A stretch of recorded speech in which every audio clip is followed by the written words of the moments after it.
Hello प्रिय छात्र छात्राओं, आज हम आपको अपने YouTube चैनल वाग्धारा हिंदी साहित्य में भारतीय हरिश्चंद्र के प्रेम माधुरी शीर्षक के अंतर्गत आने वाले छंद को प्रस्तुत कर रहा हूँ, जिसे हम और आप आज पढ़ेंगे, जानेंगे, समझेंगे कि भारतीय हरिश्चंद्र जी ने किस प्रकार से हमारे हिंदी साहित्य में अपने अतुलनीय योगदानों के द्वारा आज हिंदी साहित्य की सार्थकता को सिद्ध किया है।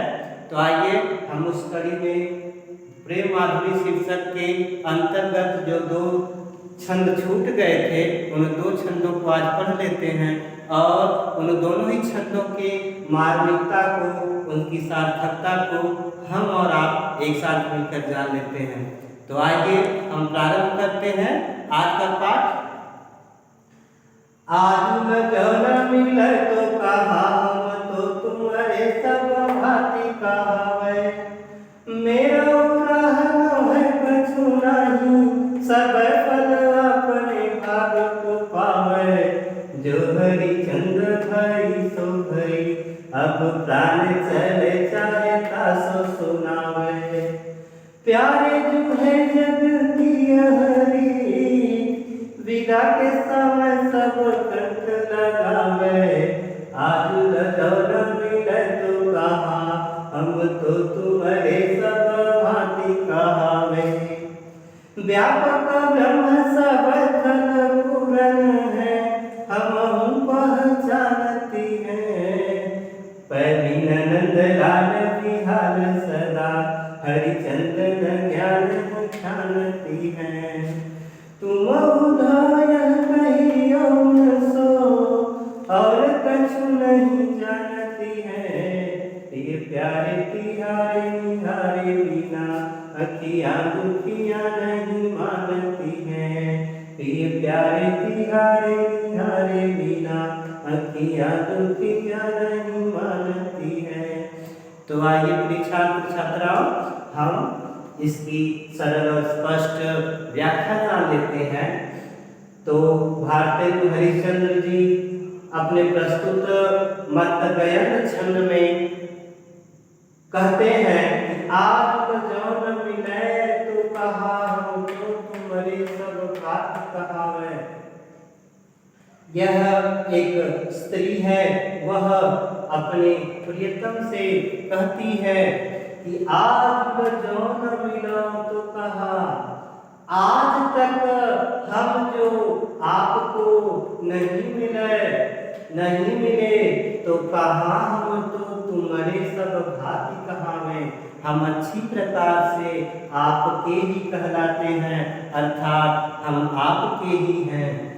मेरा उदाहरण है कछु नहीं, वह आगे कहती है अपने प्रियतम से, अपने स्वामी से कि मेरा उदाहरण है कछु नहीं, कि हे स्वामी, हे प्रीतम, मेरी आपसे उदाहरण यानी शिकायत कुछ भी नहीं है। सब फल आपने भाग को पावे।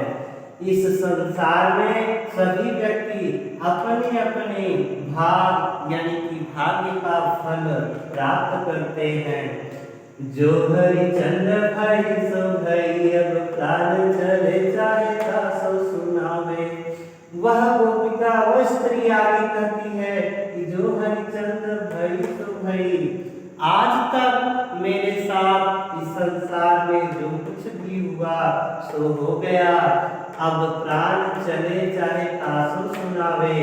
तासो का होता है इसलिए अब मेरे प्राण निकलते समय मुझे कुछ भी कोई कह दे, अब इस बातों का कोई फर्क नहीं पड़ता।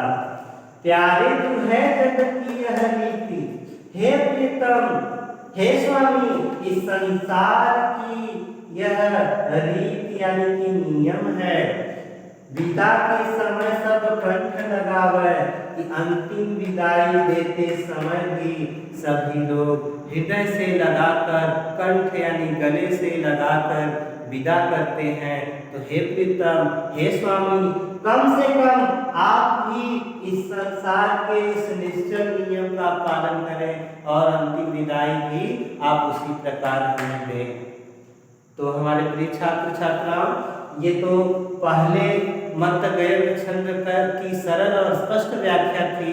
आइए हम और आप इसकी अगली कड़ी में दूसरे छंद यानी कि सवैया छंद, ये जो है ये सवैया छंद है, उसकी भी हम अच्छी तरीके से सरल और स्पष्ट व्याख्या कर लेते हैं। व्यापक ब्रह्म सबय फल पूरन है। गोपिकाएं उद्धव जी से कहती हैं कि हे उद्धव जी, यह संसार में जो ब्रह्म है अर्थात जो ब्रह्म का ज्ञान है, जो ब्रह्म है वह स्थल और जल दोनों ही जगह विद्यमान है, अर्थात हम ब्रह्म की वास्तविकता को अच्छी प्रकार से जानती हैं। हम पहचानती, हम अच्छी प्रकार से इस संसार में ब्रह्म यानी कि योग माया की ब्रह्म के सर्वव्यापकता को अच्छी प्रकार से जानती हैं। पै बिना नंदलाल विहार सदा, लेकिन हे उद्धव, हम सभी गोपिकाएं पै बिना नंद के लाल श्री कृष्ण के बिना विहार यानी कि व्याकुल सदा यानी हमेशा सदैव श्री कृष्ण के बिना व्याकुल रहती हैं। हरिश्चंद्र जी आगे पंक्तियों में प्रस्तुत करते हैं कि हम हरिचंद्र न ज्ञान दिखाती हैं कि हे उद्धव, हम आपके ज्ञान की बातों को नहीं समझ सकती, अर्थात हम आपके ज्ञान की मीठी मीठी बातों को समझना ही नहीं चाहती। तुम उद्धव यह कहियो न सो, हे उद्धव आप कहियो न सो, उनसे यानी श्री कृष्ण से कह देना हम और कुछ नहीं जानती हैं। हम ब्रज की सभी गोपिकाएं श्री कृष्ण के अलावा और कुछ भी अर्थात किसी भी ब्रह्म के ज्ञान की बात को नहीं जानती, नहीं समझना चाहती। प्रिय प्यारे तिहारे निहारे बिना, वादी करती हैं कि श्री कृष्ण से अच्छी प्रकार कहना कि हम प्रियतम श्री कृष्ण को निहारे अर्थात देखे बिना हमारे इन दुखियारी आंखों को, दुखी आंखों को कभी भी चैन प्राप्त नहीं होता, अर्थात यह सदैव व्याकुल रहती हैं। इसलिए हे उद्धव, आप श्री कृष्ण से हमारा यह समाचार सुना देना। तो हमारे प्रिय छात्र और छात्राओं, यह प्रेम माधुरी शीर्षक के अंतर्गत हमने आज भारतीय हरिश्चंद्र के मत गयंत छंद और सवैया छंद का अध्ययन किया और अब इन दोनों ही छंदों में जो काव्यगत सौंदर्य है उसे भी कुछ ही पलों में समझ लेते हैं। तो देखिए, काव्यगत सौंदर्य भाषा दोनों ही छंद में ब्रज भाषा है क्योंकि उन्होंने ब्रज भाषा का प्रयोग किया है, और इसके पश्चात अलंकार जो है, अलंकार अनुप्रास है। आप दोनों ही छंद में अलंकार क्या प्राप्त करेंगे, अनुप्रास अलंकार प्राप्त करेंगे, क्योंकि आपको पता है वर्णों की आवृत्ति को अनुप्रास करते हैं। चलिए आगे देख लेते हैं रस जो है इस सवैया छंद में आपका जो रस है श्रृंगार रस है, और ये जो ऊपर की पंक्तियां हैं इन पंक्तियों में आपका विप्रलंब श्रृंगार है, क्योंकि श्रृंगार रस दो प्रकार का होता है, एक संयोग श्रृंगार और एक वियोग श्रृंगार। तो श्रृंगार रस के अंतर्गत यह विप्रलंब श्रृंगार है, वियोग श्रृंगार, और यह श्रृंगार रस है। और शब्द की दोनों ही पद्यांशों में लक्षणा होगी, गुण माधुर्य होगा दोनों ही में, और छंद जो है यह दूसरा जो पद्यांश है इसमें सवैया छंद है। तो हमारे प्रिय छात्र छात्राओं, आज हम और आप मिलकर इस प्रेम माधुरी शीर्षक के अंतर्गत छंदों का अध्ययन किया हमने और आपने। तो हम आप लोगों के लिए 1 मिनट में कुछ और भी निर्देश दे देना चाहते हैं। यदि आपको कोई समस्या होती है, कोई समाधान चाहिए होता है या कोई जानकारी प्राप्त करनी होती है, तो हमारे इस व्हाट्सएप नंबर पर आप कॉल करके या मैसेज करके कोई भी बात पूछ सकते हैं या समझ सकते हैं। 8299 26 11 63। और आपको जो भी कुछ पढ़ना है, जहाँ पर भी अभ्यास करना है, तो आप उस पाठ का और पाठ के अंतर्गत पद्यांश की संख्या डालकर हमें कमेंट करें और हमारे चैनल को लाइक और सब्सक्राइब करें, बेल आइकन को हिट करें। तो मेरे प्रिय छात्र छात्राओं, आज के लिए बस इतना ही।